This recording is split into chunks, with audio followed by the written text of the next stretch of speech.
எஸ்னா FJ எஸ்னா தெரிஞ்சோ தெரியாம உன்னை நான் ரொம்ப ஹர்ட் பண்ணியிருக்கேன். நான் வந்து இன்டென்ஷனா எதுவுமே பண்ணல. எனக்கு உன்னை ரொம்ப பிடிக்கும். சொல்லுங்க நீங்க சொல்லுங்க. காலம் பூரா அனாதையாவே கிடந்து போயிடுறேன்.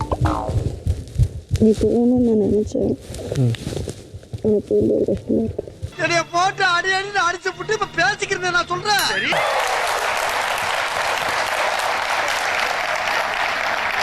ஆதிரை சரிடா மாட்டுப்பலாம் நல்லா சரி. இதான் உன் கடைசி சிரிப்பு.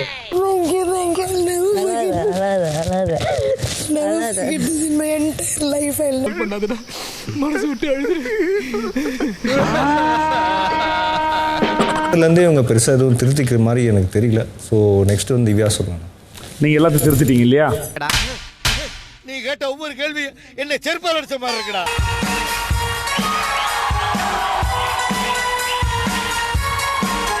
எங்கேயோ பார்த்திருக்கேன்னு சொன்னீங்க.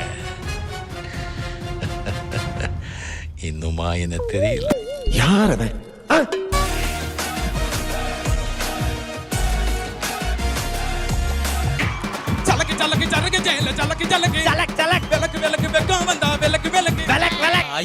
என்ன அந்த பொண்ணுதான் இந்த பொண்ணு, என்னது இந்த பொண்ணுதான் அந்த பொண்ணு, ரெண்டு பொண்ணு ஒண்ணுதான். ஹலோ ஜலி டாக்கிஸ் மக்களே, நேற்று எபிசோட பார்க்கும்போது யாராவது விஜய் சேது சாரை மிரட்டினாங்களா, இல்லைனா விஜய் சேது சார் அங்கே ஹோஸ்டா இருக்கார்ல, அங்கே இருக்கிற பிபி டீம் வந்து இதை தான் பேசணும் இதை தான் பேசக்கூடாதுன்னு சொல்றாங்களான்னு தெரியல. உனக்கு எப்படி தெரியும் அப்படின்னு கேட்காதீங்க.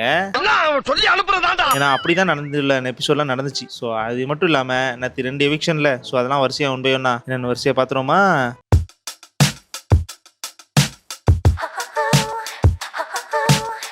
நேற்று எபிசோடில் என்ன தெரியுமா இருந்துச்சு, 2 எவிக்ஷன் தான். ஆனால் அதுக்கு முன்னாடி அந்த 2 எவிக்ஷனுக்கு முன்னாடி ஏதாவது பண்ணணுமே, கொஞ்சம் டைமை ஓட்டணுமேன்னு சொல்லிட்டு ஸ்டார்டிங் எடுத்துனே கிறிஸ்மஸ் தாத்தன் பேரில் சௌந்தர்யாவை கூட்டு வச்சு ஆட சொல்லிட்டு அனுப்பிட்டாங்க. அது மட்டும் இல்லாமல் அந்த ஆடலும் பாடலும் நிகழ்ச்சி இருந்துச்சுல, அதாவது டான்ஸ் மாரத்தான், அது எப்படி இருந்துச்சு அதை பற்றி கேட்டு கொஞ்சம் நேரம் ஓட்டினாங்க. என்னாச்சு உனக்கு? சுத்தமா ஃபோர்ஸே இல்லையே. இப்போ எதையாவது சொல்லி டாபிக் வச்சு பேசி அது மட்டும் இல்லாமல் மன்னிப்பு கேட்க வைப்போம். ஏன்னா அந்த கனி மேட்டர் இருக்குல்ல, ஸோ அதுக்கு சாதகமாக பேசுவோம்னு சொல்லிட்டு சாண்ட்ரா பீஸ் எழுப்பி விட்டு பேச ஆரம்பிச்சாங்க. ஆனால் அந்த சாண்ட்ரா பீஸ் பார்த்தாலே வந்து விஜய் சேகர் பயப்படான்னு நம்ம நேத்துல எபிசோட்லேயே பார்த்துருப்போம். அவன் பெரிய இவன் சும்மா நடிக்க. அப்புறம் மன்னிப்பு கேட்க வச்சுட்டாரு. இதெல்லாம் நமக்கு தெரிஞ்ச விஷயம் தானே.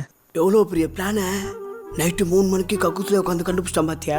இதுக்கப்புறம் வேற ஒரு டாபிக் இல்லை. அது மட்டும் இல்லாமல் விஜய் சேது சார் ஃபயரா பேச மாட்டாருன்னு நினைக்கிறேன். ஏன்னா இன்னைக்குள்ள எபிசோட பார்க்கும்போது அந்த மாதிரி தான் இருந்துச்சு. கொஞ்சம் கூட பொறுப்பு கிடையாது. மொத்தமா ஒரே வார்த்தையில சொல்லணும்னா சுத்த வேஸ்ட். இதுக்கப்புறம் அவர் வந்து பிரேக் விட்டு போயிட்டாரு. அதுக்கப்புறம் அந்த விக்ரம் பைபிள் வந்து பயந்துட்டு இருக்கு. ஏன்னா அந்த எஃப்ஜேவை காலை பிடிச்சி இழுத்துல ஆதிரியை கவுஞ்சு விழுந்தால, ஸோ அந்த மேட்டர் எடுத்து விஜய் சேது சார் பேசுவாரோ, அது பேசி முடிச்சா அது நல்லா இருக்குமேன்னு சொல்லி பயந்துட்டு இருக்கு. எனக்கு ரொம்ப பயமா இருக்கு. நான் இப்படி ஒரு ஓரமா உட்காந்து ஸ்ரீராமஜெயம் சொல்லிட்டு இருக்கேன். இதுக்கப்புறம் விஜய் சேது சார் வந்தார். வந்த உடனே எந்த ஃபேமிலி வந்தா உங்களுக்கு மகிழ்ச்சி, எந்த ஃபேமிலி வந்தா மகிழ்ச்சி இல்ல, அது வரிசையை சொல்லுங்க பார்ப்போம் அப்படின்னு வேற டாபிக் எடுத்தாரு. இதை பார்த்த விக்ரம் வந்து இது ஒரு டாஸ்க்னு வச்சாரு தெரியுமா. விஜய் சேது சார் உட்கார்ந்து எல்லாரும் பேசிக்கிட்டே இருக்காங்க. ஆனா என்ன பேசுறாங்க, எதுக்கு பேசுறாங்க, இந்த ஷோ எதுக்கு நோக்கி போகுதுன்னு சத்தியமா புரிய மாட்டேங்குது. என்னதான்டா பேசுவானுங்க. இதெல்லாம் பார்க்கும்போது விஜய் சேது சாரை வந்து வச்சு செஞ்சுட்டாங்களா, இல்லைனா விஜய் சேது சாருக்கு பேமெண்ட் எதுவும் கொடுக்கலன்னு தெரியல. ஏன்னா விஜய் சேது சார் இந்த எபிசோட்ல ஃபுல்லாவே பேசவே இல்லை. சின்ன வார்த்தை அப்புறம் வந்து எவிட் ஆகும்போது பேசுனது அது மட்டும் தான் இருந்துச்சு தவிர மற்றபடி எதுவுமே இல்லை. அர்ஜென்டா எங்கேயாவது போக போறான்னு தெரியல. அதனால நம்ம எபிசோட பார்க்கும்போது மொக்கையா தான் இருந்துச்சு. மொக்க போடுறேன்.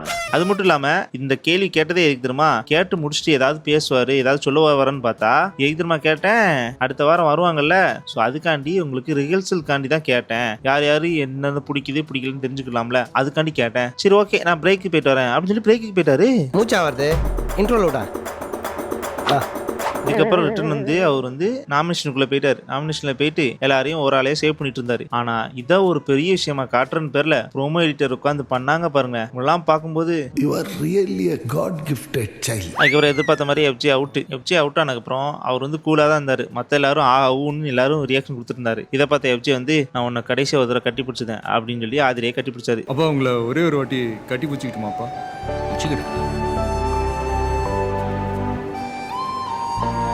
இதுக்கப்புறம் எஃப்ஜே வந்து என்ன மன்னிச்சிரு, நான் தெரியாம பண்ணிட்டேன், நடந்ததுக்கெல்லாம் சாரி அப்படி இப்படின்னு மன்னிப்பு கேட்க ஆரம்பிச்சு ஃபீல் பண்ணி பேச ஆரம்பிச்சாரு. இதை பார்த்து ஆதிரை வந்து என்ன இவன் இப்படி ஃபீல் பண்ணி பேச ஆரம்பிச்சிட்டான், நம்மளுக்கும் இவன் மேல லவ் வந்துருமோ, வெளியே போனதுக்கு அப்புறம் இவனு நம்ம லவ் பண்ண ஆரம்பிச்சிருமோ அப்படின்னு ஃபீல் பண்ணி அழ ஆரம்பிச்சிட்டா. அழுகாச்சி கண்ணீருக்கு ஆனந்த கண்ணீருக்கு வித்தியாசம் தெரியாது உனக்கு? இப்ப நான் அழுது ஆனந்த கண்ணீரா? இதுக்கப்புறம் பிக் பாஸ் வந்து அவர் வெளியே போறதுக்கு முன்னாடி ஏதாவது மோட்டிவேஷன் பீஸ் சொல்லி அழ வச்சுலாம் ட்ரை பண்றாங்க. ஆனா பிக் பாஸ் என்னதான் பேசினாலும் இந்த பீஸ் அசரவே மாட்டுக்கு. இன்னும் பயிற்சி வேண்டுமோ?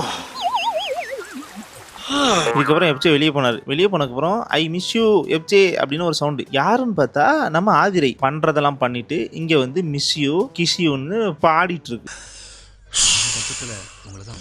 ஓவரா கண்ண கட்டுதே.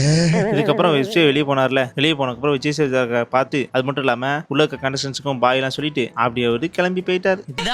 உங்களை சந்திக்கிற கடைசி சந்திப்பு. இதுக்கப்புறம் வந்து இந்த வீட்டுக்குள்ள யாரோட டைம் முடிஞ்சு போச்சு அதை வரிசையா சொல்லுங்க பாப்போம் அப்படின்னு சொன்னதுக்கு ஓவரால் சொல்லிட்டு இருந்தாங்க. அதுல கமருதீன் எந்திரிச்சு பார்வை பார்த்து சிரிச்சிட்டே இருந்தாரா. இதை பார்த்த விஜய் வந்து இப்பெல்லாம் பண்ணக்கூடாது, கேட்ட கேள்விக்கு மட்டும் பதில் சொல்லிட்டு உட்காந்துடணும் அப்படின்னு சொன்னதுக்கப்புறம் இல்ல சார் சாரி சார்னு சொல்லிட்டு அவன் பதில சொல்லிட்டு உட்காந்துட்டான். இல்லன்னு வச்சுக்கோங்களேன். ஆனா கமுதீன் சொன்னது யாரு தெரியுமா, திவ்யா பேரை சொல்லிட்டு இருந்தாரு. திவ்யா பேரை சொல்லி திவ்யா வந்து எதையுமே மாத்திக்கிற மாட்டுக்கா, அப்படியே இருக்கா, அதே மாதிரி சொல்லிட்டு இருந்தான். இதை பார்த்த விஜய் சேதுபதி வந்து அப்ப நீ மட்டும் மாத்திட்ட எல்லாத்தையும் அப்படின்னு சொன்னதுக்கு நான் மாத்திட்டேன் சார் அப்படின்னு சொன்னதுக்கு சரி உட்காரு அப்படின்னு சொல்லிட்டாரு. ஆனா அவரோட ஃபேஸ் ரியாக்ஷன் எல்லாம் பார்க்கும்போது இவரு நம்ம பார்த்ததோட வேற எதையோ பார்த்துருப்பாரு போல இருக்கு. பல்லான படம் பிட்டு சூப்பரா இருக்கும். இதுக்கப்புறம் வந்து 77 நாள் முடிஞ்சிச்சு. இதுக்கப்புறமும் உள்ள கிட்டத்தட்ட 12 பேர் இருக்கீங்க. சோ இன்னொரு ஆளையும் வெளியே அனுப்பிடுவோமா அப்படின்னு பொசுக்குன்னு ஆதிரை பேரை கட்டிட்டாங்க. இதை பார்த்த பாருக்கு செம ஜாலி. இதுக்கப்புறம் கமருதீன் வந்து நான் சும்மா தான் சொல்றேன்னு நினைச்சேன், உண்மையிலே இருந்து எவிட் ஆயிட்டியா அப்படின்னு ரொம்ப சோகமா பேசுறாராம். இதை பார்த்த ஆதிரை என்ன தெரியுமா நினைச்சிருப்பா, சொல்லட்டா உள்ள விட்டாங்களே யார் நாகரா செட் ஆகல, ஓவர் ஆக்ஷன் பண்ணாத. இதுக்கப்புறம் வந்து அந்த 24 hours இருக்கிற ஒரு பவர் இருக்குல்ல, சோ அதை வந்து பிக் பாஸ் வந்து நீங்க யாருக்கு கொடுக்க போறீங்க அது நீங்களே வந்து முடிவெடுத்து சொல்லிட்டு போங்க அப்படின்னு சொன்னதுக்கு பாரு பேரை சொல்லிட்டாங்க. பாருக்கு அதுக்கப்புறம் அழுக தாங்க முடியாம கட்டி பிடிச்சி தேங்க்யூ சோ மச், நான் உன்னை வாழ்நாள் ஃபுல்லா மறக்க மாட்டேன் அப்படி இப்படின்னு பேச ஆரம்பிச்சிட்டா. நீ நல்லவன்டா, நீ ரொம்ப நல்லவன்டா, நீ நண்பன்டா மச்சான். பாரு நினைச்சது என்னோட கதையை கேட்டு ஃபீல் பண்ணி எனக்கு முக்கியமா எங்க அம்மா வரணும், 24 hours இருக்கணும், அதை நினைச்சுதான் சொல்லியிருப்பா ஆதிரை அப்படின்னு நினைச்சு அழுதுட்டு இருக்கா. ஆனா ஆதிரோட மைண்ட் வாய்ஸ் என்ன தெரியுமா, இந்த கமருதீன் பீஸை எப்படியா அடிக்கணும், ஸோ பாருவோட அம்மா உள்ள வரச்சோன்னா அவங்க ஏதாவது சம்பவம் பண்ணுவாங்க, ஸோ அதனாலதான் நான் வந்து உன்னோட பேரை சொன்னேன் அப்படின்னு அவளோட மாஸ்டர் பிளான். ஆஹா, நான் மனசுல நினைச்சது அப்படியே சொல்லிட்டீங்களே. ஆமாமா, அதாம்மா என் ப்ராப்ளம். இதுக்கப்புறம் வந்து ஆதிரை வெளியே போயிட்டாங்க. வெளியே போனதுக்கப்புறம் கமருதீன் வந்து உங்க அம்மாவுக்கு எத்தனை வயசு அப்படின்னு கேட்கும்போது பாரு வந்து 75 வயசு ஆகுது அப்படின்னு சொன்னா 75 வயசு ஆயிடுச்சா பாரு ஓகே அப்படின்னு இந்த பீஸ் பேசுது. ஆனா 75 வயசு ஆனதுக்கும் கமருதீன் ஓகே சொல்றதுக்கும் ஏதோ ஒண்ணு சந்தேகமா இல்ல. கமருதீன் என்ன நினைச்சு ஓகே சொல்லியிருப்பாரு, அவன் கேக்குறது கரெக்ட் தானே? அதுக்கப்புறம் வந்து பாரு வந்து கமருதீன் பேசும்போதே ஆதிரை வந்து பத்தியா கரெக்டா எனக்கு கொடுத்தா, நான் இதுக்காண்டியே வந்து ஆதிரை வந்து மறக்க மாட்டேன் அப்படின்னு பேசிட்டு இருந்தா. அது மட்டும் இல்லாம பாரு தனியா போயிட்டு அம்மா வந்தா என்ன பேசணும், எப்படி ஸ்டார்ட் பண்ணணும் எல்லாத்தையுமே ப்ரிப்பேர் பண்ண ஆரம்பிச்சிட்டா. சோ இதுக்காண்டியே வந்து பிக் பாஸ் டீம் வந்து என்ன நினைக்கும் தெரியுமா, பாருவோட குடும்பத்தை அதாவது அவங்க அம்மாவை கடைசி அனுப்பணும். அப்படின்னா தானே வந்து வச்சு ஒரு 4 நாளைக்கு இன்ஸ்டாகிராம்ல ரீல்ஸ் போடுற அளவுக்கு அழுதி தீப்பாங்கல்ல, ஸோ அதனால அப்படின்னு பிளான் போட்டிருப்பாங்க. மச்சே கரெக்டா கண்டுபிடிச்சிட்டேன், இதெல்லாம் ஒரு பெருமையா. இதுக்கப்புறம் வந்து வெளியே வந்து ஆதிரை கிட்ட விஜய் சேதுபதி பேசியிருந்தாரு. அப்போ வந்து ஆதிரை வந்து திரும்பியும் வந்து இவங்ககிட்ட என்ன சார் புரிய வைக்கணும்னு தெரியல, நான் எல்லாத்தையும் எஃபோர்ட் போட்டேன், எல்லாமே நல்லா ஆண்டேன், பட் மக்களுக்கு என்ன புரியவே மாட்டுக்கு, எதுக்கு எடுத்தாலும் என்ன அனுப்பி விட்டுட்டாங்க அப்படி இப்படின்னு பேசிட்டு சின்ன பிள்ளைத்தனமா இருக்கியே. கடைசியில வந்து உள்ள போய் பேசுவோமா அப்படின்னு திரும்பினாங்க. திரும்பும் போது அவங்க அம்மா வந்து சடன் சர்ப்ரைஸ் கொடுக்குறாங்க. இதுக்கப்புறம் அவங்க அம்மா வந்து உள்ள எல்லார்ட்டையும் பேசிட்டு கிளம்பிட்டாங்க. அதுக்கப்புறம் வந்து விக்ரம் வந்து தனியா உட்காந்து அழுதுட்டு இருந்தாரு. என்ன அழுதுட்டு இருக்காருன்னு பார்த்தா இந்த ஆதிரை பொண்ணு வந்து பெரிய மேட்ரு நினைச்சு, ஆனா அதை ஈஸியா எடுத்துக்கிட்டாங்க மத்தவங்க எல்லாம் வந்து டென்ஷன் ஆகும் போது கூட. சோ அவங்க அம்மாவை பார்த்து நான் வந்து சாதி கேட்கணும், மன்னிப்பு கேட்கணும்னு நினைச்சிருந்தேன், பட் அவங்க அம்மா வந்து உள்ளே வரல அப்படின்னு ஃபீல் பண்ணி ரொம்ப ஃபீல் பண்ணி அழக ஆரம்பிச்சிட்டாரு.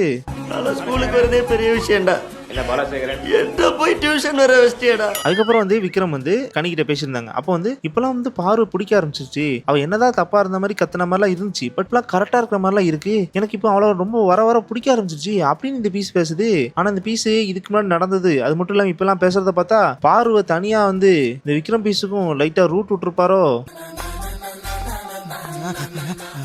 ராஜா என் பொண்ணு மேல நீ ரொம்ப நாளா வெறி பிடிச்சு தெரியுறீல்ல மாமா அதுக்கப்புறம் வந்து இப்போ வீட்டுக்குள்ள இருக்கிறது மொத்தம் 11 பேர். ஸோ இன்னும் வீக்கெண்டுக்கு அதாவது கிராண்ட் ஃபினாலேக்கு கொஞ்ச நாள் தான் இருக்கு. ஸோ இந்த வீட்டுக்குள்ள இருக்கிறவங்க யாரு டைட்டில் எனக்கு சத்தியமே தெரிய மாட்டேங்குது. உங்களுக்கு யாரெல்லாம் டவுட் இருக்கும்ல ஒருத்தங்க இல்லையா? ஸோ அதை கமெண்ட் பாக்ஸ் லீவ் பண்ணிட்டு போங்க. அதை வச்சு நான் கண்டிப்பா கண்டுபிடிச்சலாம். ஸோ கமெண்ட் பண்ணிட்டு போங்க.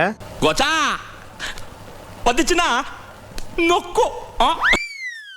சரி ஓகே, நேரத்தில் எபிசோட் உங்களுக்கு பிடிச்சிருந்துச்சா பிடிக்கல எல்லாத்தையுமே கமெண்ட் பாக்ஸ் லீவ் பண்ணிட்டு போங்க. அது மட்டும் இல்லாமல் இந்த ஆதிரை எப்சை அனுப்புறது கரெக்டாக தப்பா அதுவும் உங்களுக்கு தோணுச்சுன்னா கமெண்ட் பாக்ஸ் லீவ் பண்ணிட்டு போங்க. நான் அடுத்த ஒரு நல்ல வீடியோவில் வர வரைக்கும் நான் தான் உங்க ஜாலி. பை.